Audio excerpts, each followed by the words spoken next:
Hello and welcome to the Matthew Rocke Show for this week of February 7th. My name is Matthew Rocke, and I want to thank you for taking the time to join me for the podcast today. We've got a lot to cover, and let me tell you, as I look back on the last 5 days and all the news that I could be covering, it's pretty astounding. And I'll be honest with you, right as we get started, I'm definitely not going to be able to fit in everything. There's just so much going on in the world around us, but I picked a pretty good array of stories, some that I'm sure you've probably heard something about, but then also some that maybe you didn't catch in the mainstream of news that I think are important to know about. So I want to jump right in with these news stories, beginning with our friends north of the border in Canada. I'm sure you've heard about the Freedom Convoy and everything that's going on in Canada, specifically in Ontario and Ottawa. But Ontario's vaccine passports will soon go under review, so a plan for lifting the COVID-19 mandates can be developed, the province's chief medical officer said, as the province enters a state of emergency over protests against the government's COVID-19 mandates. Dr. Kieran Moore made the announcement in a press conference on Thursday, which was yesterday, where he said the public health indicators continue to show an improvement in the COVID-19 situation in Ontario, though the province will still not immediately lift the mask mandate or the proof of vaccination system. Moore said, quote, "We're in a very good position to reconsider timelines as well as all public health measures," unquote. He also added that there will be a review of all public health measures in the coming days. He noted that Ontario is already beginning to lift their Directive 2, which ordered hospitals to halt non-urgent surgeries, which will resume in accordance with the province's guidance. Ontario embarked on the first step of its three-step reopening plan on January 31st and is set to enter the next phase on February 21st, allowing restaurants, movie theaters, and other venues where proof of vaccination is required to return to full capacity. Moore said also that the timeline may be accelerated depending on the health situation in public. He says, quote, "Given how well Ontario has done in the Omicron wave, how well our health system is recovering, I would assume government wants and will review timelines as well as all public health measures, including when we remove proof of vaccination, when we remove masking in certain venues," unquote. Moore also said Thursday that the dropping of COVID restrictions was not due to the pressures from the ongoing protests in Ottawa that are blocking the Ambassador Bridge crossing, which connects Windsor to Detroit. The Windsor protest is in solidarity with the ongoing Freedom Convoy in Ottawa. The protest first began in opposition to the federal government's COVID-19 vaccine mandate imposed on the cross-border truck drivers, but quickly expanded to a national movement supported by many who want all pandemic-related mandates to end. On February 11th, Ottawa's Premier Doug Ford announced a state of emergency to deal with the trucker protests in Windsor and Ottawa. I just want to stop here for a minute before I continue on, and there's a lot that I could say about what's going on in Canada, but the one thing I want to just say is no matter how much the leaders of the province of Ontario say, the country of Canada say about why they are starting to lift some of these measures, starting to change some of the COVID policies in the state, and saying that it has nothing to do with the Freedom Convoy, I think we can all in a rational mind say it has everything to do with the Freedom Convoy in some ways. That's where the pressure has come in these last few weeks. And it's only natural that they would do something about it in that case, because Canada is still, I would say, maybe they're starting to shift more to becoming a socialist state, but they still have a lot of the principles of democracy. They still have an election system. They still vote.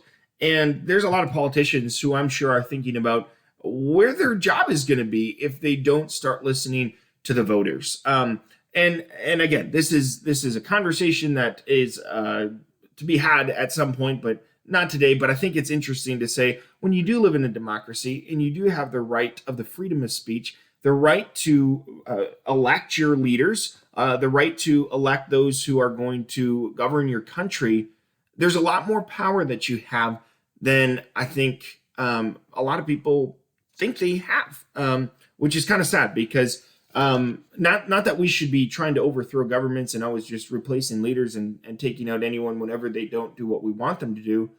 We still have to realize that we've been entrusted with an incredible gift, in that gift to vote, and have a voice in our country's government.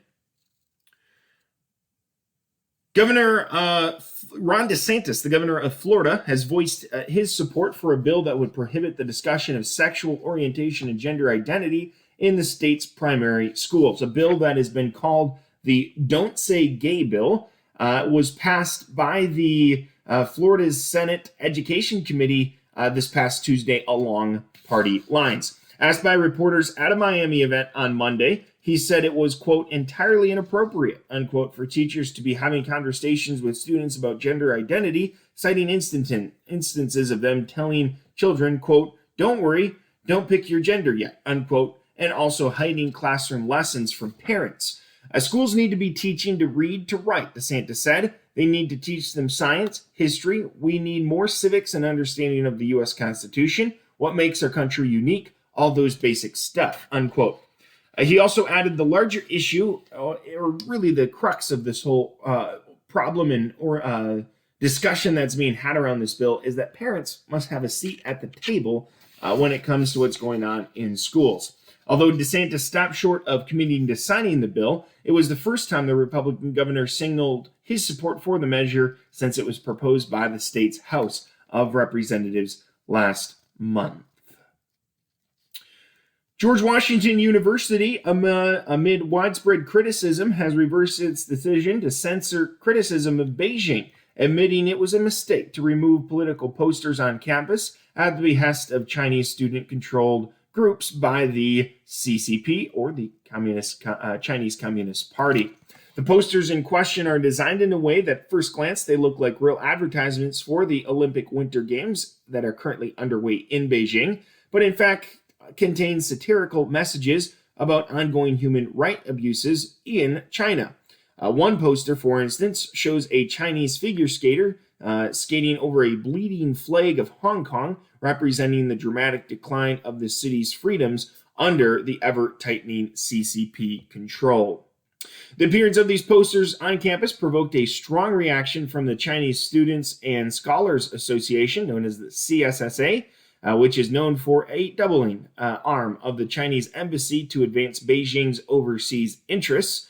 The GW chapter of CSSA decried what they called racism, calling on the university administrators for a public apology and demanding that those responsible for posting the images get punished severely. Initially, the president of George Washington University, Mark Wrighton, was supportive of CSSA, the CSSA complaint. In a quote, he said, quote, please know that I am personally offended by the posters. I treasure the opportunity to work with talented people from all over the world, including China. Your reaching out to me directly is much appreciated, and we are working to have all of these offensive posters removed as soon as possible. In a statement released on Monday, however, that was Monday the 7th, this past Monday, Wrighton had revised his stance, admitting that the university administrators accepted the CSSA demands before investigating what the posters were actually about. Quote, I want to be very clear. I support freedom of speech even when it offends people, and creative art is a valued way to communicate on important societal issues. Wrighton wrote. He promised that George Washington University will, quote, not take any action against the students who displayed the posters, unquote. Okay, so again, I think this is another stopping point where we need to just take a moment and think about free speech in our nation, or really the forces that are going on in the culture around us. And it's a really important thing to keep note of. So first of all, with this story in particular, they're talking about what's going on in Beijing. And this is on a university campus. And I really commend this professor because he's saying something that, George Washington University, I'm not super familiar with them, but they're not a university that strikes me as all that conservative. But to have the willingness to get out there and say, I support free speech even when it offends other people is not a very popular message in this day and age. there's a lot of people who want to shut down anyone who says anything contrary to what they say or think. And the danger of that, of course, is we're going to get zero exposure to other ideas, and that's a huge way that we grow. But two, I think, of course, that just opens the door to become more and more closed-minded. Now, as Christians, we can see all the pitfalls, all the damages of that, and that's completely clear, I think, probably to many of us. But to those who are blinded by the real problem, by the father of lies, the whole idea of having to live and operate in a world where they have to be engaged with people who are thinking and saying things contrary to them seems like this terrible evil. And I would say you could have a whole conversation about even the definition of evil, the definition of what is acceptable, what's a good idea, what's a bad idea, what should be said, what shouldn't be said. And that's all for another day, because I certainly don't have time to get into it here. But the points that I really wanted to make as I brought this up is pray for China. They do have major needs across the government. Those are people who are made in the image of God, that he loves just as much as you and me, and they are in desperate need of salvation. They're in desperate need of the Lord. And so don't ever write off people because of the atrocities that they commit, because there is still God's grace that can be extended and that can be reached out to them. So pray for the leaders in China that they would change, because God's still the God of miracles. He could still do that. Pray for the people of China. They are living in conditions that I'm pretty sure none of us can quite imagine. And so pray for those people. But then on our end, we do have a freedom of speech in this country. No matter who is trying to take it away. And again, reminder, it's not people, it's not the right, it's not the left, it's not progressive, it's not liberals, it's not conservatives who are trying to mess with our rights to have ideas in the marketplace of ideas. It's Satan and the forces that he is trying to have at work in our culture, dividing us and trying to shut down the voices of truth. And so we still live in a democracy. We still live in a place, as I was talking all about with the Freedom Convoy, we have a place where we can use our voice. So I strongly encourage, use it. Take the opportunity that we still have to stand up for what we think, stand up for the gospel, and stand up for the light of God's word. It's so much more important now than ever before. So just keep that in mind as we continue to roll through these news stories. But before we do, I've got some fake news for you, and you'll figure out why pretty quick. The band 10 Megabytes has announced via social media that they are disbanding.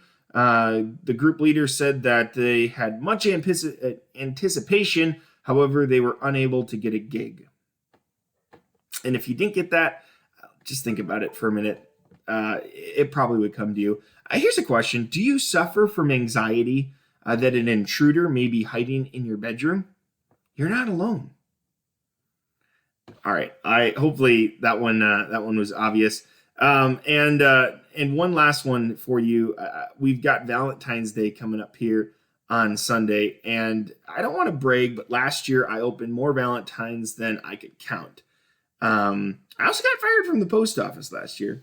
So anyway, I digress. So let's get back to our news coverage for this week. And let's go to the state of California. The Los Angeles Board of Education unanimously approved a climate change curriculum for students K through 12 in the Los Angeles Unified School District this past Tuesday. The newly approved resolution goal is to implement the discussion of climate change into all subjects, including English, math, and science, with the help of federal and state financial support that must be spent in 3 to 5 years. Board member Scott Shermelson said at the February 8th meeting, quote, "We're going to make sure that everybody teaches climate change throughout the curriculum," unquote. According to the resolution, pollutants from freeways and refineries cause individuals to be more susceptible to asthma and other health conditions. The resolution also states educating students on how the state's drought, fires, and floods can lead to, quote, unstable futures, unquote. Schools will also expand the climate change curriculum outdoors as students will participate in what's called climate literacy instruction, which is in nature, where students will go outside and learn about the climate. Out of Australia, an Australian study has found that selenium, a mineral found in many foods, could be a key to healthier minds, as experiments show that it can reverse the decline in brain function from poor health or old age. Selenium is a powerful antioxidant found in meat, tuna, sardines, eggs, among other things, the highest level found in Brazilian nuts. Researchers from the Queensland Brain Institute discovered that physical exercise activates the mineral's benefits, as increased activity facilitates a protein key to transporting selenium into our body, specifically into our blood. Lead researcher Tara Walker said this is the reason why exercise creates new neurons in the brain, boosting memory loss, something that they have known for the last 20 years, but didn't really understand how. The scientists sought to help people with low mobility also obtain the same benefits of the mineral and tested to see whether selenium supplements could replicate the effects of exercise. They do warn that people should not become too reliant on the mineral. Tara Walker also said, quote, selenium supplements shouldn't be seen as a complete substitute for exercise, and too much can be bad for you. A federal judge has handed Texas elections overhaul a partial defeat days ahead of 2022's first primary. The ruling Friday night came by U.S. District Judge Xavier Rodriguez in San Antonio and weakens new rules that make it a crime for election officials to proactively help voters get a ballot by mail. It orders Texas not to enforce that narrow part of the law against Harris County, which in 2020 sought to send more than 2 million Houston voters mail-in ballot applications during the pandemic. Texas was expected to appeal the decision, which comes just days before voting begins for the first-in-the-nation primary, which is March 1st. From the world of sports, a 4-time MVP, a 3-time Super Bowl player, and a beginning of a brother act. That is what was all entitled in the Associated Press 2021 NFL Awards that were held this week in LA ahead of the Super Bowl, starting with Green Bay quarterback Aaron Rodgers becoming the 5th player to repeat as the most valuable player. Tennessee's Mike Vrabel is Coach of the Year, while Cincinnati quarterback Joe Burrow, who will be a part of this Sunday's Super Bowl, won Comeback Player, along with teammate Jamar Chase, who was the Offensive Rookie of the Year. This also did with 2 Rams players who are a part of this year's Super Bowl as well, including Offensive Player of the Year for the NFC, Cooper Kupp, as well as lineman Andrew Whitworth, who took home Man of the Year. As far as the Brother Act, Steelers edge TJ Watt won Defensive Player of the Year, an award that has been won by his brother JJ Watt, who currently plays for the Arizona Cardinals. We've reached our final 2 stories of the podcast for this week of February 7th, and both to do with children. The first one is coming out of a new study that was released. Children have difficulty recognizing people who are wearing masks, is what they have learned. Researchers had children complete a face memory test called the CFMTK and found that there was a significant difference between children studying unmasked faces and masked faces.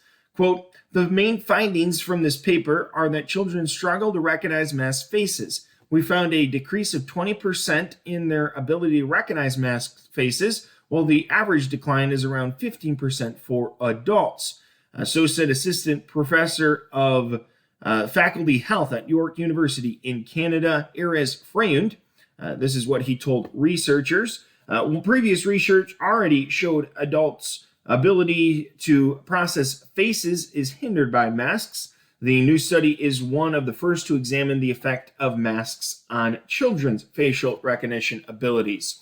72 children were part of the test with ages ranging from 6 to 14. Splitting the children into 2 groups, one 11 years of age and younger, researchers compared the test results and concluded the effects of masking on recognition of faces differs little due to age. That means the mask effect likely reflects, quote, a reduction in both holistic and feature processing, unquote. The term holistic processing refers to how humans can currently process the whole face as opposed to individual features. Featural processing refers to using features like the nose when analyzing faces. Freyun said in a statement, quote, "Not only do masks hinder the ability of children to recognize faces, but they also disrupt the typical holistic way that faces are processed." And our final story, one Florida man owes his life to an 8-year-old girl who performed the Heimlich maneuver on him, successfully dislodging a bit of food lodged in his windpipe. On January 9th, 2022, Bradenton resident Michael Langston was at home leisurely playing video games on a Sunday when he took a bite of sandwich and immediately started choking. He tried to wash it down, but to no avail. Video surveillance in the home shows Michael running from the living room into the kitchen to get his girlfriend's 6-year-old son, Keegan. Fortunately, he knew just what to do, fetching his 8-year-old sister, Peyton, who had just weeks earlier learned the Heimlich maneuver from her mom, Michael's girlfriend. The footage shows Michael rushing into Peyton's bedroom and her wrapping both arms around his waist. With 2 thrusts, she dislodged the obstruction in his windpipe. Her mom, a paramedic in Manatee County, recently used the emergency maneuver on her son Keegan when he was choking on a piece of bacon, and after the incident, thought it would be prudent to teach her daughter the maneuver as well. And, well, young Peyton put that knowledge to good use. Well, that'll wrap up our news portion of the Matthew Rocke Show for this week of February 7th. Thanks for tuning in. Stay tuned. We've got one more section where we've got some news stories, but they are a little bit lighter to hear, and they are pretty interesting, some of which are a little crazy. So stay tuned for all that and a little bit more laughter. But before we get to that, I just want to touch back on what I was talking about a little bit earlier. I mentioned this a couple of different times in different ways. First, after I was talking about the Freedom Convoy, I mentioned about the fact that we live in a democracy and we have the right to vote and we have the right to have a say in leadership in our country, and the fact that that is a privilege that most countries, most citizens in countries around the world do not get to experience that. And so let's not take that for granted, and make sure that we are always being thinking of how does God want to use my abilities, my voice, my vote each and every single time, not only in election years, but also just as we look to engage with our community and culture. We are in a desperate place as a nation where there is a great need for good leaders, for people who have a vision. So keep that in mind. I also talked about the freedom of speech and the fact that we have the ability to have a voice, same thing with the ability to vote. But then I also was talking about the fact that the people we interact with are made in the image of God. But our battle is not against them. It's against the father of lies, Satan, who's trying to destroy our families, who's trying to destroy our culture, our nation, this world. We have to keep that in perspective as we think about the people we're engaging with, the people that we are passing in the street, the people we get in conversation with, the people we get in arguments with. They're made in the image of God. It's not about them. Yes, their ideas might be contrary to what we believe and what God's word says. And yes, we need to call that out. But no, we do not need to attack them as individuals. I want to take you to a passage in 2 Timothy 2. I think this is an incredibly important piece of wisdom from the Apostle Paul that he wrote to Timothy that we consider as we think about this battle for the culture that we are engaged in. This is what he says, picking up in chapter 2 at verse 24. "And a servant of the Lord must not quarrel, but be gentle to all, able to teach, patient, in humility correcting those who are in opposition, if God perhaps will grant them repentance, so that they may know the truth, and that they may come to their senses and escape the snare of the devil, having been taken captive by him to do his will." Well, it's great to have you along here on the Matthew Rocke Show, and we are getting into our final section for this week. And this section is one that features stories of all different types and from all across America. They're going to range from just being very unique to being hilarious to being touching. And this first story I've got for you would fit into that category of sweet and touching, but also a little bizarre too, because it was about a cat and the reunion of that cat with its family that was 6 years and 1,500 miles in the making. That's right. Denise Killey of Chesterville, Maine, says she got a call last week from someone who said her cat Ashes had been found in Florida. What is weird about this is Ashes went missing in Maine in 2015. A family friend says they looked for the cat for a while, but eventually concluded that it was probably dead. However, after that call that Denise got, the cat's identity was confirmed with its implanted microchip. As to how it got from Maine to Florida, the family friend says she interrogated the cat, but, quote, she is not talking, unquote. That's amazing. 1,500 miles, and you think of how many states that is. It's absolutely unbelieving. But thinking of great distances and friendship, that's where our next story comes in. It's not something you can go on and wager out, but it's a sure bet for a long-standing Super Bowl record that will end this Sunday. 3 friends who have gone to every Super Bowl say this will be their last trip to the game together. They are all in their 80s and have gone to every single Super Bowl since the first one 55 years ago, which also was in Los Angeles. Don Chrisman, the oldest of the 3, at age 85, says this is definitely his last one. The other 2, Gregory Eaton and Tom Henschel, expect their own streaks to end too, though not necessarily following this year's Super Bowl. That's a huge game coming up on Sunday between the Bengals and the Rams, and that's an absolutely incredible story. 55 years in every single Super Bowl along the way. So just an incredible friendship I'm sure those 3 individuals have as well. Well, here's another story for you. This one also going back to Maine. I don't know if you've ever had Moxie, but it is the official soft drink of the state of Maine. It's very popular, but there is a shortage of the drink in Maine. And if you are not a Moxie fan, you might be in the group of haters that say it tastes like medicine on a good day. But to many Maine residents, they say that, the Moxie drink is their cup of tea. But love it or hate it, the soda is hard to find right now due to supply chain issues. And the bottler says that supplies for the drink is on the way and hopes to have it on store shelves in the near future. So I've never had that before, and honestly, I would give it a try. But I think it is interesting that you can have one area of the country who absolutely loves some kind of drink or food, and then everyone else thinks they're weird. It's pretty incredible how diverse this country is. Well, speaking of diversity, there is a lot of angles to this final story for you this morning. And let me tell you, this one is hard to understand and it's hard to follow. So stick with me, because even authorities are having trouble summing up this case that they dealt with this past weekend. And they're encouraging people to just follow the details as they listen to it. And that's what we're going to try to do. So here's the story. A Florida man allegedly stole a vehicle in what he called a, quote, good faith effort, unquote, to find his own vehicle. This happened after leaving a bar early Saturday morning, and it gets crazier. So the stolen vehicle that the man was driving got stuck on railroad tracks. So he jumped out seconds before it was slammed into by a train.